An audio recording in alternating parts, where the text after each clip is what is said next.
Hello दोस्तों, नमस्कार दोस्तों, स्वागत है आप सभी का ऑनलाइन अड्डा फॉर स्टडी यूट्यूब चैनल पर। इस वीडियो में हम बात कर रहे हैं एक बड़ी और लेटेस्ट अपडेट के बारे में जो कि संबंधित है यूपी की टीजीटी पीजीटी भर्ती परीक्षा के बारे में।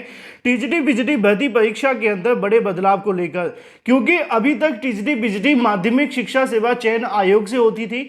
माध्यमिक शिक्षा सेवा चयन आयोग की एक अलग नियमावली थी और उसके माध्यम से अभी तक टीजीटी पीजीटी भर्तियां हुई हैं। लेकिन अब उत्तर प्रदेश के अंदर शिक्षक भर्तियों को लेकर एक नए आयोग का गठन किया गया और नए आयोग के माध्यम से ही ये टीजीटी पीजीटी भर्ती का जो जिम्मा है वो दे दिया गया है।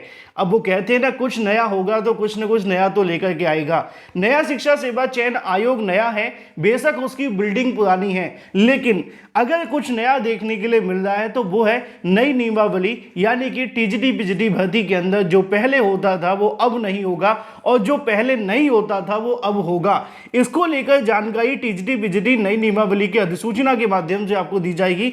और साथ ही साथ अगर बात की जाए इसमें कुछ बदलाव के बारे में, कौन कौन से वो बदलाव हैं, चाहे वो अगर बात की जाए जीके जीएस को लेकर हो या अगर बात की जाए बीएड के बारे में, इंटरव्यू समाप्ति को लेकर, या सबसे बड़ा बदलाव जिसका कहीं ना कहीं लाखों की संख्या में अभ्यर्थियों की उम्मीद इस भर्ती पर टिकी हुई है, वो है एज लिमिट को लेकर, यानी कि उम्र सीमा के बारे में डिटेल में बात करेंगे। चैनल को सब्सक्राइब करके बेल आइकन को दबा लें और वीडियो को लाइक कर दें, जिससे कि आपको रियल ऑथेंटिक जानकारी ऑनलाइन अड्डा फॉर स्टडी यूट्यूब चैनल के माध्यम से सबसे पहले मिलती रहे।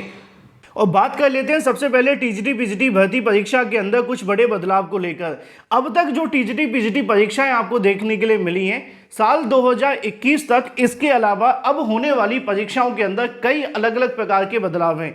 रीजन आप जानते हैं कि पहले भर्ती आपकी माध्यमिक शिक्षा सेवा चयन आयोग से होती थी और अब ये शिक्षा सेवा चयन आयोग से हो रही है। और शिक्षा सेवा चयन आयोग से होने के साथ इसमें कई अलग अलग प्रकार के बदलाव हैं।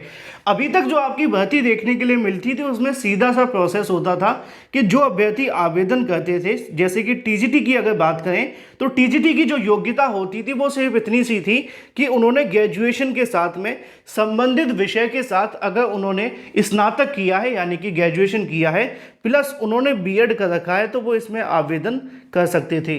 तो ये तो एक छोटी सी योग्यता थी बीएड करने वाले अभ्यर्थियों के लिए, इसमें कुछ ज़्यादा नया नहीं था जो पहले होता था। लेकिन अब इसमें क्या बदलेगा उस पर मैं आपको साथ ही साथ क्लियर करूंगा। साथ ही पीजीटी की जो योग्यता देखने के लिए मिलती थी, उसकी पीजीटी की जो योग्यता थी वो सीधी सी पोस्ट ग्रेजुएशन, यानी कि कंसर्न सब्जेक्ट के साथ में अगर आपने पोस्ट ग्रेजुएशन कर रखा है और प्लस आपने बीएड कर रखा है, सॉरी ये बीएड वाला जो मामला है वही तो क्लियर करना है, बस इतनी सी योग्यता होती थी कि संबंधित विषय के साथ आपने अगर पोस्ट ग्रेजुएशन कर रखा है तो आप इसमें आवेदन कर सकते थे। यहाँ पे आपसे बीएड या कुछ भी नहीं मांगा जाता था, लेकिन टीजीटी में बीएड मांगा जाता है ना। ये पुरानी योग्यता है जो देखने के लिए मिलती थी। थोड़ी सी बात एज लिमिट को लेकर करना बेहद आवश्यक है, क्योंकि लाखों की संख्या में ओवर एज हो जाने वाले अभ्यर्थियों का क्या होगा, क्योंकि आपने देखा है पीआरटी 6 साल से नहीं आई तो वो अभ्यर्थी ओवर एज हो गए। उसके अलावा एलटी ग्रेड शिक्षक भर्ती काफ़ी लंबे समय से नहीं आई, वो अभ्यर्थी भी ओवर एज हो गए, उनके पास तो कोई चारा बचा नहीं ना। अब यहाँ पे अगर बात की जाए उनके बारे में कि जो एज लिमिट का क्या मामला है, क्योंकि टीजीटी और पीजीटी भर्ती के अंदर यहाँ पे किसी प्रकार का कोई भी आपको एज लिमिट से संबंधित मामला देखने के लिए नहीं मिलता था। ठीक है, जो एज लिमिट होती थी वो इतनी थी कि जो आपकी रिटायरमेंट की एज है तब तक आप इस भर्ती में आवेदन कर सकते हैं, यानी कि आप 50 के हैं, 55 के हैं या 60 के हैं, कोई फ़र्क नहीं पड़ता है, बस आपकी रिटायरमेंट की एज से पहले आपको नौकरी मिल जाए। अब चाहे वो आपको 10 दिन पहले मिले, 5 दिन पहले मिले, आपको उतने दिन का वेतन देके रिटायर कर दिया जाएगा। ये तो कहने की बात है कि 5 दिन 10 दिन, लेकिन यस ये ऐसा होता है जो मुझे आपको बताना है। अब एक मामला ये भी है कि जब आप भर्ती में आवेदन कर देते थे तो टीजीटी और पीजीटी में आपको जो आपका एग्ज़ाम होता था उसमें कोई ज़्यादा डिफरेंस नहीं होता था, क्योंकि आप अपने सब्जेक्ट के संबंधित क्वेश्चनों को सॉल्व करते थे। 125 के समथिंग होते थे ना, हाँ, तो इसको आप सॉल्व करते थे, उसके आधार पर आपका सिलेक्शन होता था। तो ये तो आपका सिलेक्शन का था। लेकिन आपने देखा होगा एलटी ग्रेड या जीआईसी प्रवक्ता ये टीजीटी पीजीटी की तरह ही होती है, इसमें कुछ ज़्यादा चेंजेस नहीं होते हैं। वहाँ पे नाम राजकीय विद्यालय हैं जो कि पूरे तरीके से सरकारी होते हैं। ये अशासकीय सहायता प्राप्त विद्यालय, यानी कि शासन से सहायता प्राप्त विद्यालय जो होते हैं माध्यमिक विद्यालय होते होते दोनों ही माध्यमिक विद्यालय हैं, बस डिफरेंस नाम का जो मैंने बता दिया है। ये अर्ध सरकारी होते हैं, पूरे तरीके सरकारी होते हैं, सरकार से सहायता प्राप्त लेकर के कह सकते हैं ना। तो यहाँ प्रबंधक का काफ़ी बड़ा रोल रहता है अशासकीय सहायता प्राप्त माध्यमिक विद्यालय में, लेकिन जैसे जैसे समय आगे बढ़ रहा है चीज़ें अब बदल रही हैं, ठीक है ना। तो ये होते हैं दोनों के विद्यालय। तो आपने देखा होगा एलटी ग्रेड के अंदर क्या होता है कि आपसे जीके जीएस पूछा जाता है, जीके जीएस। अब एलटी ग्रेड और टीजीटी पीजीटी दोनों इक्वल हैं, है ना, इसमें कोई डिफरेंस नहीं है। ऐसे ही यहाँ पे एक वैकेंसी आती है पीजीटी की और जीआईसी प्रवक्ता की एक वैकेंसी आती है। ये भी दोनों एक तरीके से इक्वल हैं, इनमें भी कोई डिफरेंस नहीं है दोनों वैकेंसी के अंदर, ठीक है ना। तो यहाँ पे क्या होता है कि यहाँ पे आपकी सब्जेक्ट का एग्जाम होता है। यहाँ पे आपने ये देखा होगा कि आपका जो एग्जाम होता है यहाँ पे भी आपसे जीके जीएस पूछ लिया जाता है। अब यहाँ पे जो योग्यता होती है वो सिर्फ बीएड होती है ना, सॉरी, यहाँ पे जो योग्यता होती है वो सिर्फ बीएड होती है और अभी तक आपको ये इसके बारे में जानकारी नहीं मिली होगी। क्यों इस बार इसमें बदलाव हो रहा है कि पीजीटी और जीआईसी प्रवक्ता वैकेंसी में बीएड को लागू करने की तैयारियां की जा रही हैं। ये क्यों हो रहा है वो बेहद आवश्यक है, क्योंकि ज़्यादातर राज्यों के अंदर हो चुका है। मैं आपको एक चीज़ और क्लियर कर दूं, आपने देखा होगा कुछ समय पहले एक नियमावली वायरल हुई थी जिसको लेकर ये बताया गया था शासन के माध्यम से और माध्यमिक शिक्षा सेवा चयन आयोग के माध्यम से कि ये नियमावली नकली है। ऐसी नियमावली उन्होंने कोई ऑफिशियल जारी नहीं की थी, ठीक है ना। लेकिन इस नियमावली के अंदर लिखी गई बहुत सारी बातें हैं जिनको लेकर मुझे आपसे बात करनी है, क्योंकि आपने देखा होगा पिछले कई दिनों से टीजीटी पीजीटी की नियमावली को लेकर चर्चाओं का विषय बना हुआ है और कहा जा रहा है कि इसमें बदलाव होने जा रहे हैं। अब कितने बदलाव हो रहे हैं, कौन कौन से बदलाव हो रहे हैं, उस पर बात कर लेते हैं। असल में इसमें जो जानकारी दी गई है वो तो सिंपल सी ये है कि इस भर्ती के अंदर जो आप अभ्यर्थी सम्मिलित होंगे उसमें क्या होगा कि आपकी परीक्षा में जीके जीएस पूछा जाएगा, पहला। दूसरा पॉइंट ये देखने के लिए मिलता है कि पीजीटी के लिए आपको बीएड अनिवार्य कर दिया जाएगा। तीसरा पॉइंट आपको ये देखने के लिए मिलता है इस वैकेंसी के अंदर कि आपकी एज लिमिट लागू कर दी जाएगी, जिसमें बताया गया था कि मैक्सिमम 40 वर्ष तक के अभ्यर्थी ही इसके लिए आवेदन कर सकेंगे। अब पहली और दूसरी चीज़ें तो पचाई जा सकती हैं, लेकिन तीसरी चीज़ काफ़ी महत्वपूर्ण है, क्योंकि अगर एज लिमिट लागू हो गई तो बहुत सारे ऐसे अभ्यर्थी होंगे जो सीधे तौर पर टीजीटी और पीजीटी भर्ती के अंदर बाहर हो जाएंगे। और यहाँ पे लिखा भी हुआ था, मैं क्लियर फिर से कर दूं कि ये जो नियमावली आपको देखने के लिए मिल रही है ये कुछ समय पहले सोशल मीडिया साइट्स पर वायरल हुई थी, लेकिन अभी तक इसको लेकर सरकार ने खंडन तो कर दिया है, ये सच है। लेकिन ये भी सच है कि टीजीटी पीजीटी और नई भर्ती के अंदर कुछ बदलाव होने जा रहे हैं। वो बदलाव कौन कौन से हैं अब उस पर बात कर लेते हैं। कई अधिकारियों से जब पूछा जाता है कि टीजीटी पीजीटी भर्ती में क्या कोई नए बदलाव होंगे तो उनका कहना होता है यस, नई टीजीटी पीजीटी भर्तियों में कई बदलाव करने की तैयारियां हैं। पहला बदलाव है जीके प्लस जीएस को लेकर, यानी कि आपको टीजीटी पीजीटी भर्तियों के अंदर अगर आप नई भर्ती की तैयारी कर रहे हैं तो थोड़ा सा फोकस आपको जीके जीएस पे करना पड़ेगा। सेम एलटी ग्रेड शिक्षक भर्ती की तरह ही आपसे जीके जीएस पूछा जाएगा आने वाली नई वैकेंसीज के अंदर, ठीक है। तो जीके जीएस का पार्ट 30 नंबर का भी हो सकता है या इसको घटाया बढ़ाया जा सकता है, वो डिपेंड करेगा कंडीशंस के ऊपर।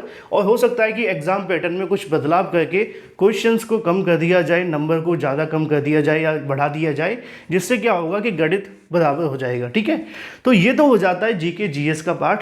इस पे हम कह सकते हैं कि बहुत ज़्यादा उम्मीदें हैं जीके जीएस लागू होने की। इसकी चर्चाएं बहुत पहले से ही चल रही थी, लेकिन अभी लागू नहीं हुआ था। नई भर्तियों में ये आपको लागू होता हुआ दिखेगा। इसके अलावा एक मामला और संबंधित है और वो मामला है बीएड को लेकर। मैंने स्टार्टिंग में आपको बताया कि आपने देखा है कि पीजीटी यानी कि प्रवक्ता वैकेंसी के अंदर बीएड नहीं मांगा जाता है अभी तक, और हाल ही में जो आवेदन हुए थे उसमें भी नहीं हुआ था। लेकिन यस, आने वाली न्यू वैकेंसीज़ के अंदर आपको बीएड लागू होता हुआ दिखाई देगा। और अगर इस वैकेंसी में नहीं है तो आने वाली वैकेंसीज़ को लेकर बदलाव किए जाने की तैयारी की जा रही है। प्रवक्ता बनने के लिए बीएड अनिवार्य किया जा सकता है। इसको लेकर शासन स्तर पर पहले भी कई बार विचार किया गया है और समय समय पर इसको लेकर जानकारी देखने के लिए मिली है। तो उम्मीद जताई जा रही है कि इस बार पीजीटी की नई वैकेंसीज के अंदर बीएड को लागू करते हुए अभ्यर्थियों को सम्मिलित किया जाएगा। अब सबसे बड़ा जो विवादित विषय है वो है टीजीटी पीजीटी की एज लिमिट को लेकर, यानी कि 40 वर्ष के बारे में। देखो, मैं आपको पूरे तरीके से क्लियर कर दूं कि जो 40 साल का एज का है, अगर ये 1% भी लागू होता है तो अभ्यर्थियों को इसके विरोध करना चाहिए, वो एक सच है ना। लेकिन अभी अधिकारियों के माध्यम से इस मामले पर कुछ भी नहीं कहा जा रहा है, क्योंकि वो जान चुके हैं। पहले भी जब ये नियमावली वायरल हुई थी तो माध्यमिक शिक्षा सेवा चयन आयोग जो बंद हो गया था उसने भी एक नोटिस जारी कर दिया कि ऐसी कोई नियमावली हमने नहीं बनाई है, जबकि 40 साल की एज लिमिट को लेकर उसमें जानकारी दी गई थी। तो ये अभ्यर्थी एक साथ होकर के आंदोलन करने के लिए उतरने की तैयारी करने लगे थे, लेकिन बाद में जब नोटिस आ गया तो अभ्यर्थी पीछे हट गए। तो 40 साल की एज को लेकर अभी तक कोई ऑफिशियल जानकारी नहीं कह सकते, क्योंकि अधिकारियों ने भी इस पर कुछ कहा नहीं है। तो मैं आपको बस इतना कहूँगा कि ये हो भी सकता है और नहीं भी, मामला 50-50% है। लेकिन अगर ऐसा होता है तो इसमें बहुत सारे अभ्यर्थियों को नुकसान होगा, लेकिन अभी के लिए कोई आधिकारिक ऑथेंटिकेशन नहीं है इस मामले को लेकर, इसलिए ये मामला अभी होल्ड पे है। हो सकता है कि जब नई नियमावली जारी हो तो उसमें इसको लेकर स्पष्टीकरण दे दिया जाए। एक मामला और है, वो है इंटरव्यू के बारे में। टीजीटी में इंटरव्यू पहले से नहीं होता है। पीजीटी को लेकर कई बार चर्चाएं देखने के लिए मिली थी कि इंटरव्यू समाप्त किया जा सकता है। इस मामले को लेकर नियमावली की बात की जाए तो बहुत सारे अभ्यर्थी ये भी पूछ रहे थे कि नई शिक्षा सेवा चयन आयोग की नियमावली कब तक जारी होने वाली है। जो मुझे जानकारी अधिकारियों के माध्यम से मिली है, इसको लेकर जो नियमावली से संबंधित प्रोसेस है वो ऑलमोस्ट कंप्लीट हो चुका है और बहुत जल्द इस नियमावली को कंप्लीट करके शासन के समक्ष भेजा जाएगा और उसके बाद में इसको जो मंजूरी है मिल सकती है। यानी कि नई शिक्षा सेवा चयन आयोग की नियमावली का जो कंप्लीट होने का प्रोसेस है वो ऑलमोस्ट कंप्लीट हो चुका है, लास्ट स्टेज में है और बहुत जल्द इसको शासन के सामने कंप्लीट करके पेश किया जाएगा। और उसके बाद इसमें टीजीटी पीजीटी और अन्य भर्तियों को लेकर क्या क्या नियम बने हैं उसकी जानकारी दे दी जाएगी। ये कुछ बदलाव हैं जिनको होने की जानकारी तो कन्फर्म है, कुछ ऐसे बदलाव हैं जो विवादित हैं, लेकिन अगर होते हैं तो बहुत सारे अभ्यर्थियों के लिए नुकसानदायक होंगे। आप इनमें से कौन से बदलाव को लेकर संतुष्ट हैं और कौन से बदलाव को लेकर संतुष्ट नहीं, कमेंट करके बताएं। बाकी इसके बारे में अगर मुझे कोई और जानकारी मिलती है तो मैं आपको अवश्य दूंगा। Thank you for watching this video.